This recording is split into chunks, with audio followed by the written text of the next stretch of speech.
The Georgian age saw many unfortunate people struggle. There were numerous circumstances that often led poor families with no choice but to leave their children in workhouses or a foundling hospital.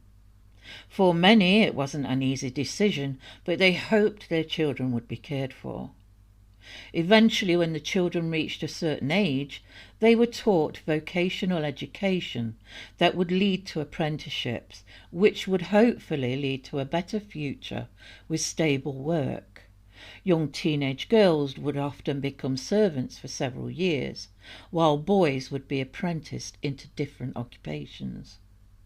Regrettably, many found themselves under the authority of abusive adults who exploited these vulnerable children as if they were virtual slave labour.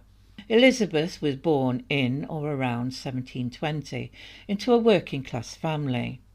Not much is known about her early life, even her last name was debatable, but what we do know is she met and married James Brownrigg, an apprentice house painter who was apprenticed to a plasterer painter who worked close by where Elizabeth was working as a servant on Prescott Street, Goodmansfield. After their marriage, they initially resided in Greenwich. James managed his business there successfully for 5 years, enabling the family to attain a comfortable lifestyle. Subsequently, they relocated, making their permanent home in a house at Flower de Luce Court, London, later to become Fleur de Lis Court, London. Elizabeth was quite fertile and gave birth to 16 children, but only 3 survived, which wasn't unusual for the time. Once she finished having children, Elizabeth trained to become a midwife under a skilled professional. She became proficient in her work, earning praise from her patients. Eventually she became so well regarded for her expertise and compassion that the officials of St Dunstan's parish in the west appointed her as the midwife for their workhouse. She seemed to perform her duties with care and empathy, often seen to be helping the poorest members of society who lacked basic necessities, providing them with charitable assistance whenever she could. But there was a dark side to Elizabeth Brownrigg that would eventually come to light. Mrs Brownrigg, apart from her usual activities, had set up facilities in her house to help pregnant women who needed to give birth in secret. There were some horrific rumours circulating that she was exploiting these arrangements.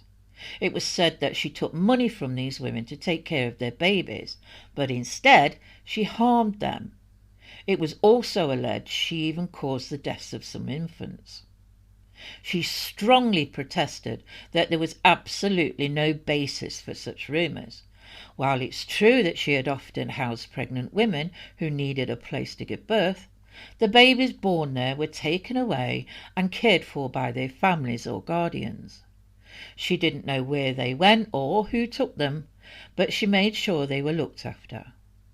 She claimed no child ever died in her care except one stillborn baby. Out of all the women she helped deliver since she started practicing, only 2 had died, and their deaths were not due to any neglect or lack of care on her part, she said. While she was working as a midwife, she came up with another way to make money, by taking in teenage children as apprentices from the parish workhouse. It was common in the parish of St Dunstan's to provide a sum of money along with each child apprenticed. Mrs Brownrigg received a payment for each of them, as well as enough clothing to last for 2 years. It always puzzled her neighbours why she needed apprentices, given that she only practised midwifery and her husband was a house painter. Mary Mitchell was apprenticed to the Brownriggs in 1765 and was joined by Mary Jones from the Foundling Hospital not long after. Mary Jones had been admitted to the Foundling Hospital on April the 6th, 1751, and was apprenticed to James Brownrigg on May the 13th, 1765. However, her time with them was short. On July the 24th of the same year, an entry could be found in the hospital records stating, An order that Mr Plumpire, the hospital solicitor, write to James Brownrigg, a painter in Fetter Lane, to whom a child, Mary Jones, was apprenticed, and inform him that if he does not immediately make amends for the mistreatment to the mentioned child, this organisation will pursue legal action against him with the utmost seriousness. So Brownrigg was informed of this directive. However, he didn't take it seriously, as the board expected. Consequently, he was summoned before the Chamberlain of London, where the matter was settled and the demanded compensation was provided. Now, the reasons the girl abruptly left her employer's service were the frequent and brutal beatings inflicted upon her by members of the Brownrigg family, mostly by Mrs Brownrigg. The way Mrs Brownrigg carried out these cruelties on the girl was particularly gruesome. She arranged 2 chairs on the floor in such a way that one supported the other. Then she or another member of the family tied the girl onto the backs of those chairs, sometimes leaving her naked. If she had clothes on, Mrs Brownrigg would pull them over her head and whip her until she tired herself out. Sometimes, when the girl was cleaning rooms or stairs, her mistress would find fault with her work, and as punishment would pick her up and dunk her head first into a pail of dirty water standing by. Repeating this several times, she would often threaten to drown her in a tub of water, instructing someone named Mary Mitchell to fill it for that purpose. As a result of this cruel treatment, the girl suffered numerous bruises all over her body, particularly on her neck and shoulders, from the edges and handle of the pail. The girl endured so much suffering and feared even worse treatment that she resolved to escape her terrible situation at the first opportunity. As for her sleeping arrangements, it turns out her bed was in a hole beneath a dresser in the same room where Mr Brownrigg and his wife slept, positioned near the foot of their bed. One Sunday morning, as she lay there contemplating and lamenting her miserable condition, feeling the pain of the bruises she had endured, she was ready to make her move. Feeling anxious about what might happen next, she noticed the key to the front door hanging on a nail nearby. With her master and mistress sound asleep in their bed, she quickly put on her clothes, tiptoed to the door, unlocked it, and said goodbye to that unwelcoming house. Now free, she hurried as fast as she could to her only refuge, the Foundling Hospital. But not knowing the way, she asked everyone she met for directions, until finally, to her indescribable joy, she found it and was immediately admitted. It was after this the hospital had contacted Mr Brownrigg. Even after all this, young teenager Mary Clifford would become the 3rd apprentice. After her stepmother was left alone when her husband, young Mary's father, had walked out on them. As much as she loved and cared about her stepdaughter, she struggled to care for her on her own. So young Mary was placed into the care of the parish before being bound to James Brownrigg by the authorities of Whitefriars Precinct on February the 18th, 1766. She was treated well at the start, but as soon as the initial liking period, which I believe was a month, was over, the horrendous treatment began. Her only ally was her stepmother, who was away in the country at the time. When she returned to town, she inquired about Mary's whereabouts, as she wanted to visit and make sure she was well. When she found out where Mary had been placed, she went to visit her. But a neighbour informed her that no such person was there. But it turned out that Mrs Brownrigg had instructed a neighbour to deny Mary's presence if anyone asked. So Mary's stepmother turned to the overseers of Whitefriars to find out what had happened to her daughter. They confirmed that Mary had indeed been bound to Mr Brownrigg. When she went back and asked to see Mary, Brownrigg denied her presence and threatened to take her to the Lord Mayor if she caused trouble. So she left, but before leaving she asked another neighbour if they would keep an eye out for Mary. Shortly after, a baker's apprentice, William Clifford, who lived in the home of the neighbours of Brownrigg, told her that Mary was indeed there and being treated terribly. Mary's stepmother reported this to the parish overseers. Mr. William Grundy, the overseer of St Dunstan's, went to the house with Mr. Elsdale, the overseer of Whitefriars Precinct, who knew Mary and demanded that Brownrigg produce her. They were told she wasn't home and had gone to the country. They kept insisting on seeing the girl, but Mr. Brownrigg adamantly denied she was there, claiming she was in Hertfordshire. After the altercation, they produced a girl they insisted was Mary Clifford, but the apprentice, William Clifford, said the girl they had shown them was not the girl he had seen in the yard. She wasn't Mary Clifford. She was actually Mary Mitchell. So Mr. Grundy ordered a proper search of the house, despite threats of litigation from the Brownriggs. The officers thoroughly searched every nook and cranny, but couldn't find her. Threatened with being taken to a magistrate if he didn't produce her, Brownrigg promised to do so. His son John then brought her in, but she was in a terrible state. Her head was cut and had many awful gashes. Her back, legs and thighs were in a similarly bad condition, and she had a severe wound on one of her hips. Her head and throat were very swollen, and her mouth was stretched open in such a way that she couldn't close her lips or speak properly. The officers took both girls away to the workhouse and had Clifford attended to by a surgeon who deemed her condition very serious. At the workhouse they were instructed to undress and go to bed. When they tried to remove Mitchell's leather bodice, she screamed in agony as it stuck to her wounds. However, upon being assured she would never return to her mistress, she gained some courage. Mitchell then told Mr. Grundy, the overseer, that just before meeting him at Brownrigg's house, she had passed Mary Clifford on the attic stairs. It later became apparent that Brownrigg had hidden the girl in a cupboard under the buffet in the dining room, a spot the officers had overlooked in the search of the house.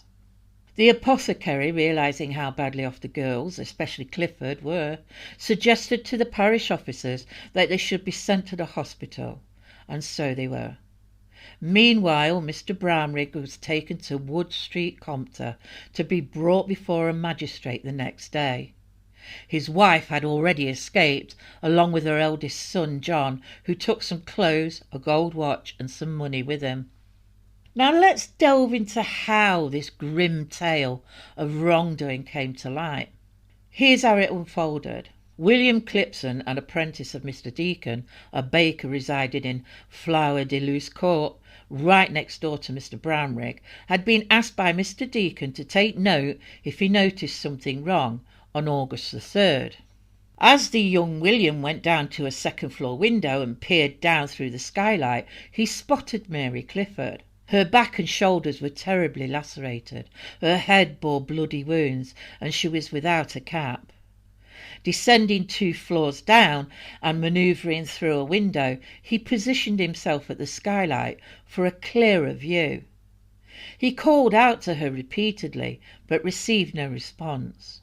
In an attempt to get her attention, he tossed down bits of mortar, one of which inadvertently struck her on the head.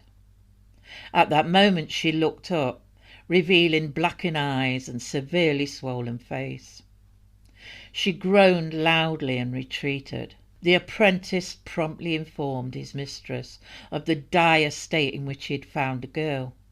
Mrs. Deacon, upon hearing this distressing account, summoned a neighbour, a watchmaker's wife, and told her about what the apprentice had seen.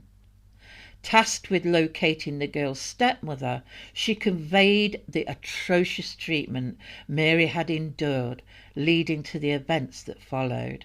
When parish officers arrived to inspect the premises and ascertain the condition of the girls, Mr Brownrigg attempted to assert dominance with his brash demeanour and threatening tone, and he threatened to take legal action unless they left immediately. But Mr Grundy, one of the overseers, wasn't intimidated and, as previously stated, kept searching until the girl was found. From Wood Street Prison the next day, they took Brownrigg to see Alderman Crosby at the Guildhall, where they also brought in the two girls from the hospital to be questioned. Mary Clifford was extremely weak, so they had to bring her in a chair. She could only answer with yes or no. Then they asked Mary Mitchell about what had happened. She told the alderman that their boss had tied them both up naked and whipped them really badly for small things they did wrong. They were tied up to an iron hook that was fixed into the beam in the cellar for that sole purpose. She said Mary Clifford got whipped 6 times on Friday and herself twice. She also said that the Sunday before they were locked in a cold coal cellar without food or water. This, she said, happened often. After they gave their statements, they were sent back to the hospital, and Brownrigg was sent back to the jail for more questioning. They also issued a warrant to arrest Elizabeth Brownrigg.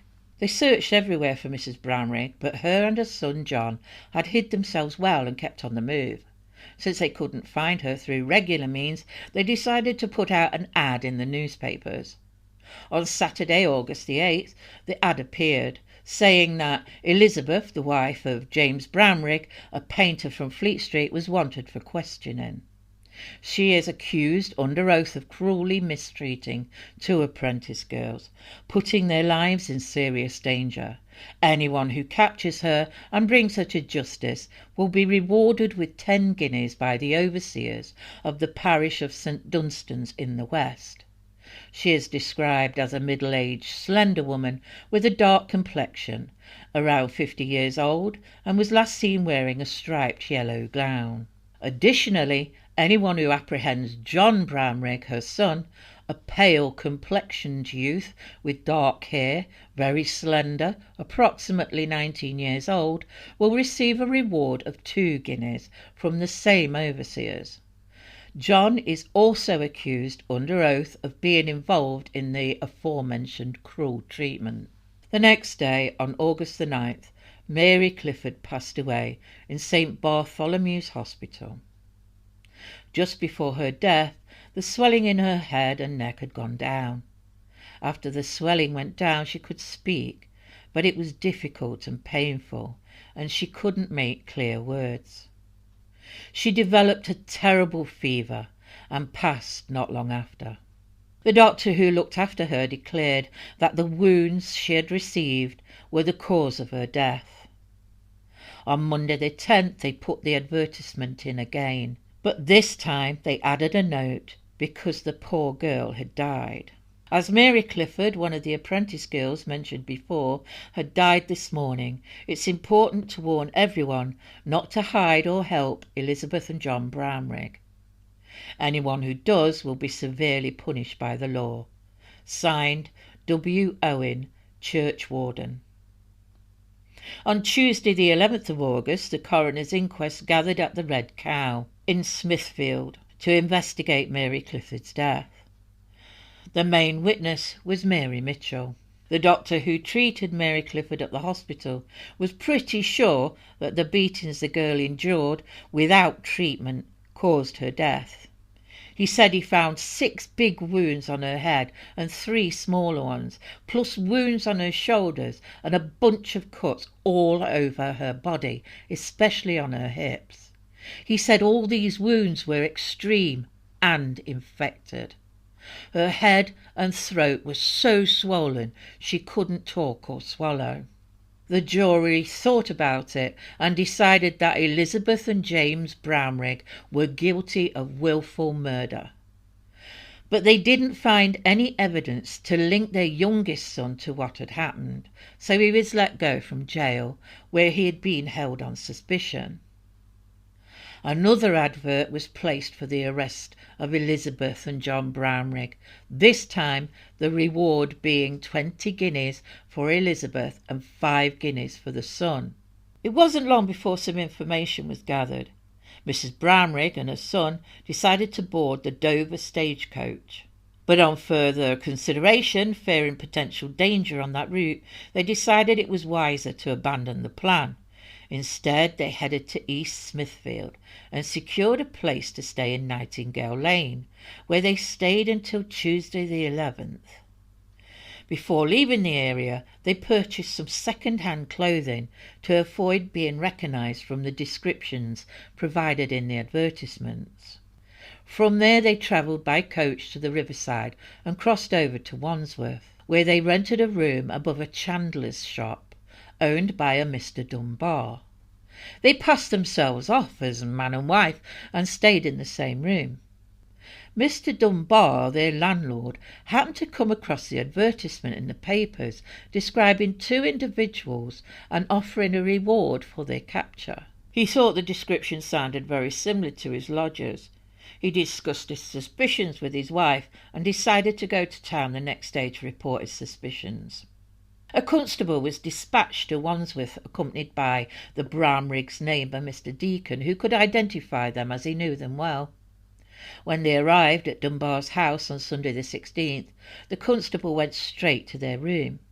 However, not recognising them and seeing that they looked very different from the description given in the advertisement, he started to doubt if he was in the right place and considered leaving.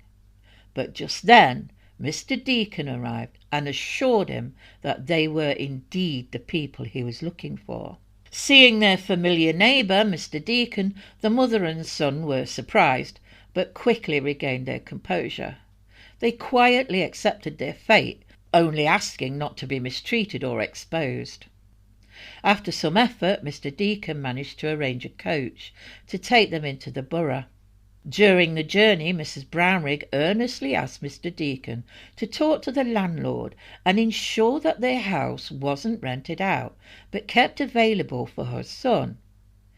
An odd request, he thought, given the seriousness of their situation. They headed straight to the police station, where the constable handed over the suspects to the keeper, around 4 in the afternoon. Mrs Brownrigg barely made it through the gate before she started having fits. She refused to eat anything unless forced, casting doubt on whether she'd even survive until her trial. However, after the Lord Mayor was informed of her condition, he ordered that she be carefully monitored and given proper care until she was fit enough to be transferred to Newgate Prison. The son, John, wasn't faring much better. Consumed by guilt and terrified of the punishment he believed awaited him, he fell ill with a fever. After somewhat recovering, he was brought to the Lord Mayor for questioning on August the 21st. During the examination, it became clear that he had brutally mistreated Mary Clifford, who had died. Even when his mother had tired of whipping her, he had continued at her command, inflicting further lashes despite seeing her bleeding from numerous wounds. The following Monday he faced the Lord Mayor again for further questioning. Mary Mitchell testified that he had also cruelly beaten her several times, once stripping her naked and tying her up to a hook in the same manner his mother had used, before violently whipping her with a horsewhip for the simple offence of eating some chestnuts he claimed weren't hers. She also recounted how he had beaten Mary Clifford with the buckle end of a thick leather belt until she bled from her head, neck and shoulders, all without any real reason or provocation. The Lord Mayor was informed that Mrs Brownrigg was doing better by the 28th, so after a doctor's check she could be moved to Newgate Prison safely. A coach was arranged to take her there discreetly to avoid any disturbances from the crowd that had gathered. She was taken to Newgate without any issues, but her fits continued until her trial. On September the 4th, James Brownrigg was also transferred from Wood Street, Compter, to Newgate in preparation for his trial at the Old Bailey Sessions in September. On September the 9th, charges were brought before the grand jury against James and Elizabeth Brownrigg, as well as their son John, for the deliberate killing of Mary Clifford. These charges were confirmed, and as a result, John was transferred from the Poultry Compter to Newgate Prison to await trial alongside his parents. The following day, on Thursday the 10th, additional charges were brought against the father and son for assaulting Mary Mitchell. Their trials took place on Saturday, September the 12th. The testimony given by Mary Mitchell recounted her experiences. She stated that she was 16 years old and had been apprenticed to James Brownrigg in Flower de Luce Court about 2 years prior. Mary Clifford had also been apprenticed there for about a year and a half, and had been accepted on a trial basis for a month. Initially, during her trial period, Mary Clifford was treated well, given a comfortable bed, and ate and drank with the family. However, a week after being officially apprenticed, her mistreatment began. For minor offences, Mary Clifford was severely beaten by her mistress with a walking cane and a hearth brush, primarily targeting her head and shoulders. After she was officially apprenticed, she was forced to sleep on the floor of the parlour, in the hallway, and often in the cellar. Her mistress justified this treatment by accusing her of wetting the bed. Sometimes she slept in her own clothes or was given a small blanket. At other times, both Mary Clifford and Mary Mitchell were locked in the coal cellar under the stairs, where Mary Clifford was given a sack filled with straw to sleep on, sometimes naked. This punishment was inflicted because Mary Clifford had tried to find food when she was hungry one night, only to find none in the cupboard. In retaliation, her mistress forced her to stand naked all day while being whipped intermittently. Mary Clifford was only 15 years old at the time. The instrument her mistress used for beating her was the handle of a riding whip. Following that incident, Mary Clifford was forced to sleep under the cellar stairs with the coal removed to make space for her. Sometimes both girls were locked in together from Saturday night until Sunday night, enduring the cruelty of their mistress throughout. The mistress ventured into the countryside during this time. The girls had only a piece of bread to eat and nothing to drink. They were finally released from this dreadful confinement on Sunday night by the apprentice boy. Usually they were locked up by the son, John, but never by their master, except maybe once. Their makeshift bed consisted of old rags from the attic, and sometimes they only had a boy's waistcoat to cover themselves, as per their mistress's orders not to sleep in their clothes. John beat Mary Clifford with a leather strap for not properly making the bed, despite it being beyond her strength to do so. The wounds on her head and shoulders, which had barely healed from her mistress's previous abuse, were now reopened and bleeding. Her master also once beat her with a hearth brush, though this only happened once. The usual method of punishment involved tying her hands to a water pipe in the kitchen and whipping her naked body with a horsewhip until she bled. Mary continued. A hook was installed in the kitchen beam for the purpose of tying Mary Clifford and herself up to be beaten. Mary Clifford was always naked when tied up and was relentlessly beaten until she bled. The hook was used instead of the water pipe. Another cruel punishment inflicted on her by her merciless mistress was chaining a jack chain tightly around Mary Clifford's neck and fastening the other end to a yard door. The chain was drawn so tight that it nearly choked her. This punishment was for the offence of breaking down some boards to access water because she was thirsty.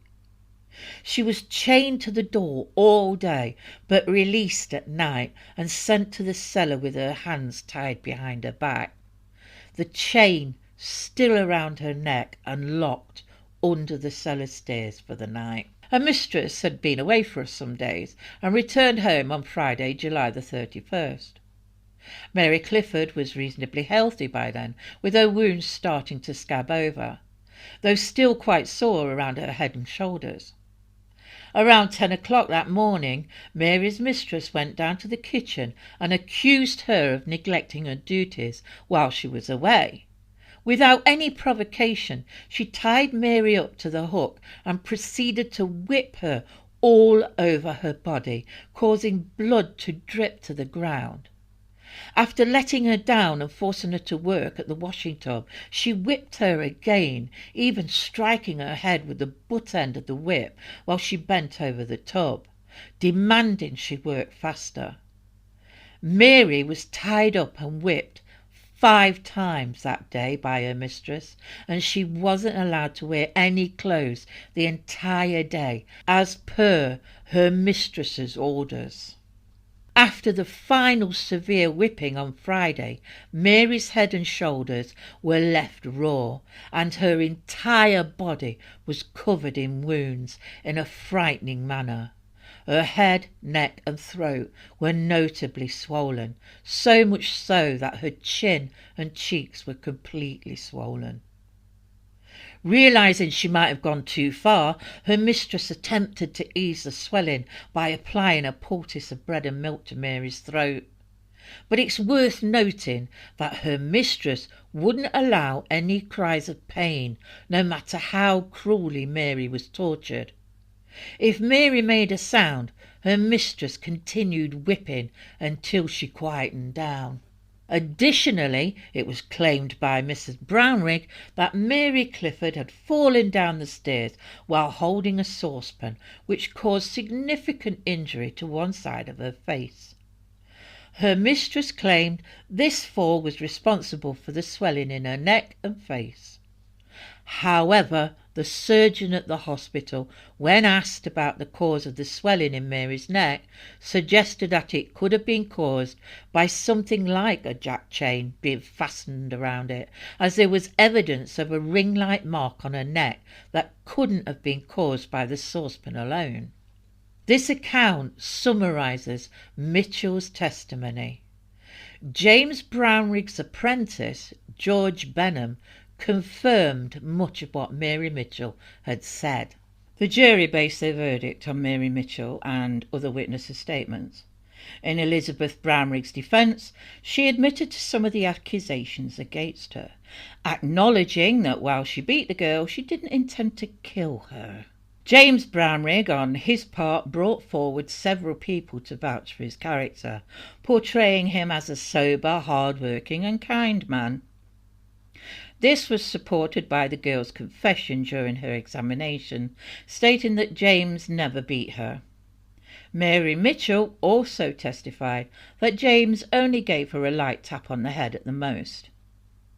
It seemed unlikely that James knew about the cruelties his wife inflicted on the girls, as Elizabeth confessed that she kept her actions secret to avoid detection by her neighbours.